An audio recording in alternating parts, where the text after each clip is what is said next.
Bueno, vamos a ver un poco de lo que es el abscisium en la clase de fármacos.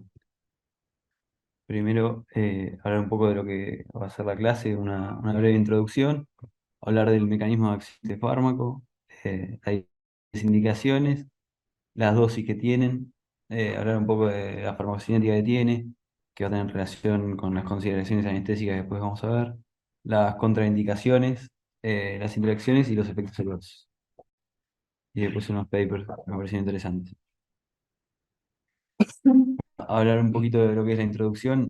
Hay un video en YouTube que me pareció muy interesante, cómo mostraba el mecanismo de acción y cómo actuaba este fármaco. Entender que es un anticuerpo monoclonal contra el fragmento Fab, eh, que bueno, está dirigido a lo que es el receptor de la glicoproteína, como ahí en la imagen, eh, que lo que hace básicamente es evita la unión cruzada de las plaquetas. Las plaquetas se activan, cuando se activan tiene ese receptor que se une al fibrinógeno y a diferentes factores como Willebrand y se van uniendo. Entonces, si nosotros vimos ese receptor, las plaquetas activadas no se unirían. Generalmente por la formación de trombos, inclusive por la interrupción o ruptura de plaquetas. Hay muchos estudios que lo avalan. Este paper me pareció interesante. eh, Era del 2002, pero por ahí, pero hablaba de las diferentes indicaciones y mecanismos de acción y con mucha evidencia científica por metálisis que mostraban que mejoraban el resultado clínico en pacientes con síndrome coronarios agudos sometidos a intervención coronaria percutánea. Este reducía la incidencia de muerte, infarto de miocardio, de revascularización urgente eh, y, y bueno, nada, a ver, esto es un poco lo que habla el paper, que agarra los papers fundamentales, o sea, los fundamentales que estudiaron este fármaco, que son el EPIC, el EPILOG y el CAPTURE. Como pueden ver ahí, tenía una reducción en el riesgo de muerte y de infarto de miocardio posterior a la revascularización. Como vemos ahí, las tasas disminuían un montón y eran estudios muy grandes con muchos pacientes. eh, Ensayos clínicos randomizados, o sea, unos recibían placebo y otros abciximab, y se demostró que reducía un montón la tasa de eventos adversos. Bueno, las indicaciones, prevención de complicaciones cardíacas isquémicas en pacientes que son sometidos a intervención coronaria. Y en lo que es la angina inestable, hay una reducción a corto plazo del riesgo de infarto de miocardio. eh, y bueno, generalmente en los pacientes programados para la intervención coronaria percutánea. Estos otros dos estudios me parecieron interesantes también. El EPISTENT, eh, que lo que decía es que en estos pacientes había hasta una reducción relativa del 50% en lo que es la mortalidad y el infarto agudo de miocardio, y una reducción absoluta del 5,5, siempre teniendo en cuenta de asociarlo a lo que es heparina y aspirina, ¿no? Como en el otro estudio Capture que habla, que lo iban asociando con diferentes fármacos, pero el que mejor demostrado está cuando lo asocian a aspirina y a heparina. Y lo que decía este, era que si administrábamos el abscisimmab 24 horas previas a la intervención de la PCI, había una reducción enorme en lo que es la reintervención o el infarto durante el procedimiento. Eh, Nada, interesante que tenga tanta evidencia científica y con estudios y o sea, una relación clínica muy alta. Como vemos en la izquierda tiene una P de 0,001 y en el otro 0,038. Y este último que hablaba era un metaanálisis que estudiaba la mayoría de estos anticuerpos, que la mayoría, los principales que hablamos al principio eran con el Piximab, pero después se desarrollaron otros, como podemos ver ahí. Y me pareció interesante este gráfico que mostraba cómo va el odds ratio de adversos, de muerte y infarto de miocardio. Y lo bajaba un montón comparado con placebo. Hizo unos estudios muy bien diseñados. Y está bueno que el cuadrito ahí ves la reducción del riesgo, con una P muy bajita, o sea, una buena relevancia clínica. La presentación viene en ampollas de 10 miligramos en 5 mililitros, su nombre comercial es Reor. Busqué y medio que hay eh, una falta de este fármaco en lo que es el mundo entero porque se empezó a fabricar y en un momento lo dejaron de fabricar. No sé bien cómo es la situación en Argentina, pero no sé si es muy accesible. Bueno, hablar un poco de lo que es la dosis. Eh, la dosis recomendada es de 0,25 miligramos kilo en bolo, inmediatamente seguido de una infusión intravenosa continua de 0,125 miligramos minuto. Eh, pero bueno, esas son las dosis. Pero tener en cuenta que tiene ciertos requerimientos especiales, porque tiene ciertos efectos adversos preocupantes, como puede ser la trombocitopenia. Necesitamos tener un lugar que podamos tener pruebas de laboratorio, de función hematológica y coagulogramas continuos. Y tener en cuenta que la mayoría de los estudios con buena validez siempre lo asociaron con heparina y aspirina, no solos. Y tener en cuenta que en los tratamientos, en las intervenciones coronarias, generalmente se tiene que empezar 24 horas antes y suspender 12 horas después de la intervención. O sea, seguir la infusión 12 horas y después cortarlo.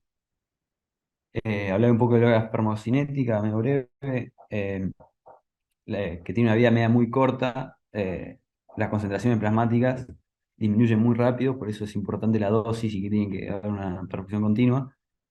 Que tiene una vida media al principio de 10 minutos y una segunda vida media de aproximadamente 30. Esta última parte de farmacocinética es importante en relación a lo nuestro, que lo que es los bloqueos neuroaxiales, o cuando podría someterse a una cirugía mayor, que bueno, la función plaquetaria se recupera a las 48 horas después de suspender el medicamento, teniendo en igual que sigue en la circulación hasta 15 días o más. Pero las guías lo que hablan es que a las 48 horas la actividad plaquetaria se recuperaría. Hablar un poco rápido de lo que son las contraindicaciones, hipersensibilidad a cualquier agente, un anticuerpo monoclonal. Pero tener en cuenta, bueno, eh, las contraindicaciones relacionadas a lo que es una hemorragia. Que el paciente tenga un sangrado interno activo, historia de una ACV durante los 2 años previos, traumatismos o cirugías intrarraquídeas o intracraneal recién en los 2 meses previos, cualquier cirugía mayor en los 2 meses previos, alguna neoplasia intracraneal, alguna diátesis hemorrágica importante, trombocitopenia preexistente, porque puede confundir con un futuro efecto de lo que es el medicamento. Los efectos adversos son varios, pero generalmente son pocos. Son hipotensión, náuseas, vómitos, cefaleas, bradicardia, trombocitopenia, este es lo que nos preocupa. Y hay muy pocos casos de lo que es taponamiento cardíaco y síndrome de distrés respiratorio.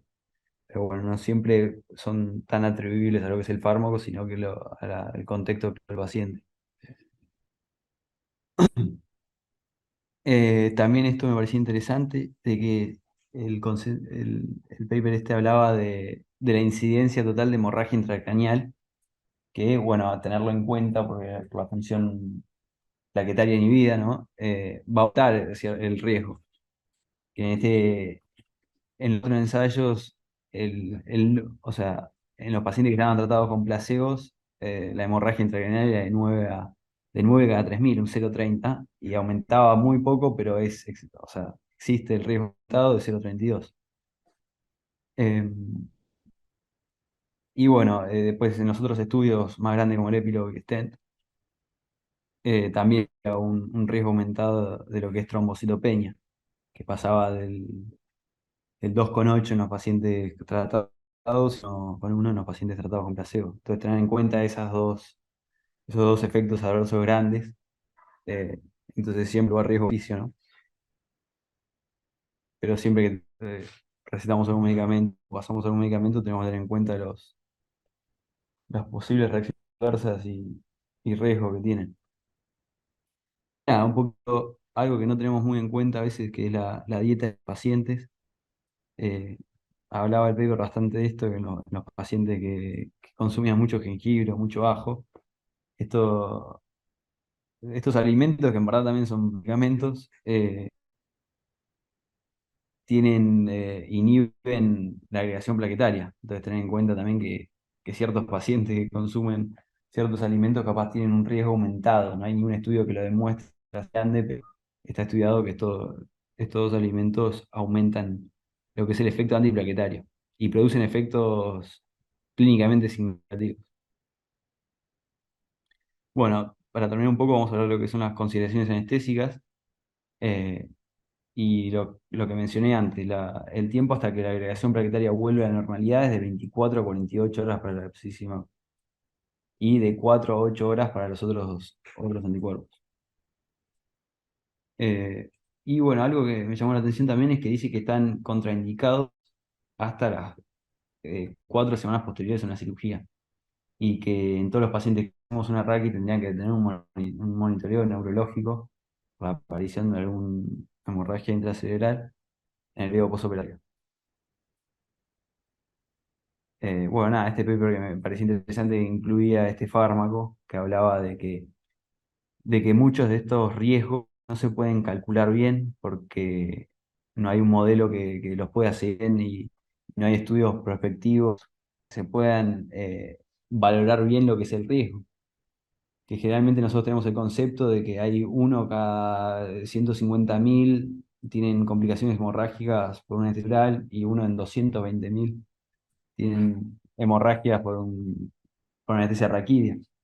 Pero los últimos estudios que hablan de que en verdad este número está bastante errado por el tipo de paciente que fue estudiado y que es más cercano al uno en cada 3.000. Entonces, no solo depende del paciente, sino como vimos antes, depende de la dieta del paciente, de otros, de la edad del paciente. Entonces, siempre tener en cuenta que estas cosas, ¿no? Como complementar no solo con el fármaco y el tipo de cirugía, sino los antecedentes del paciente, si tiene alguna coagulopatía, si la anestesia requerida fue difícil, todo esto aumentaría los riesgos de las complicaciones de este fármaco. Y bueno, este es otro paper que usé que me pareció interesante, porque habla de todo lo que es las consideraciones perioperativas de no solo este fármaco, sino de los anticoagulantes y antiplateletarios. Y bueno, esta es la bibliografía que usé. Y ahí la guía ESRA del 2022 me pareció muy interesante, que habla también de este fármaco, de los anticoagulantes orales directos, como de la warfarina, el acenocumarol, y tiene una clase en YouTube muy interesante también, que medio que resume todo lo que estuvimos hablando.